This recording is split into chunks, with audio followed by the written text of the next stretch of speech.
আপনারা দেখছেন সাথে দর্পণ, আর আমি আপনাদের সঙ্গে রয়েছি মঞ্জুর আলম। আজকের আপনাদের সম্মুখে আল্লাহর রসুল সাল্লাল্লাহু আলাইহি ওয়াসাল্লামের বিষয়ে আরেকটি গুরুত্বপূর্ণ দলিল আপনাদের সম্মুখে দিচ্ছি। দালাইলটা শুনুন। অনেক মানুষ আছে যারা মূর্খ, জাহেল, সাধারণ মাসলা নিয়ে আল্লাহর নবীর সঙ্গে তুলনা করে, তাদের জন্য আমার এই স্পেচ বক্তব্য। এই হাদিসটা রয়েছে বুখারী শরীফে, বাবি তুলিস সুজুদি ফিল কুসুব, মানে সূর্য গ্রহণের নামাজের অধ্যায়ে। হযরত আব্দুল্লাহ ইবনে আমর রাদিয়াল্লাহু তাআলা আনহু তিনি বর্ণনা করছেন, আল্লাহ রাসূল সাল্লাল্লাহু আলাইহি ওয়াসাল্লাম সেই সময়ে সূর্য গ্রহণ হলে আজানের মধ্যে আস-সালাতু জামিআতুন বলে ঘোষণা দেওয়া হলো। আল্লাহর নবী, বিশ্ব নবী রাহমাতুল লিল আলামিন, তিনি সূর্য গ্রহণের নামাজ আদায় করছেন। নামাজের ভিতরে দেখলাম ফারাকা রাকাতাইন, তিনি দুইবার রুকু করলেন এক রাকাতে।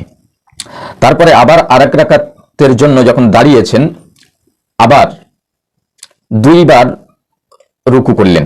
প্রথম রাকাতে দুইবার রুকু করলেন, দ্বিতীয় রাকাতে দুইবার রুকু করলেন। তাহলে এবার বলুন, অনেকেই আছে যারা বলে রসুল যেটা করেছেন ওটাই করব, আর রসুল যেটা করেননি করব না। আপনি আগামীকাল থেকে ওই সূর্যগ্রহণের নামাজ আদায় করলে নামাজের ভিতরে আপনি দুবার রুকু করবেন। এটা আপনাদের জন্য বলছি। আমাদের চ্যালেঞ্জ থাকলো, আল্লাহ রসুল সাল্লাল্লাহু আলাইহি ওয়াসাল্লামকে নিয়ে সাধারণ মশলার সঙ্গে তুলনা করা যাবে না।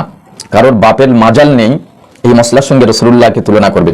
আপনার কেমন সাহস আছে দেখি তো। আপনি যখন সূর্যগ্রহণ হবে, সূর্যগ্রহণের নামাজ আদায় করবেন, সালাতুল কুসুফের নামাজ আদায় করবেন, ওই এক রাকাতে দুবার করে রুকু করবেন, সাজদা নয়, দুবার করে রুকু করুন। দেখি আপনার কেমন সাহস আছে। পারবেন না। ইচ্ছাকৃতভাবে যদি করেন তাহলে নামাজ নষ্ট হয়ে যাবে আপনার।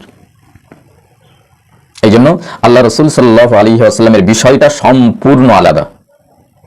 সুস্থ থাকুন, ভালো থাকুন, আর সাথে দর্পণ চ্যানেলের সঙ্গে সদা সর্বদা বন্ধুত্ব রাখুন।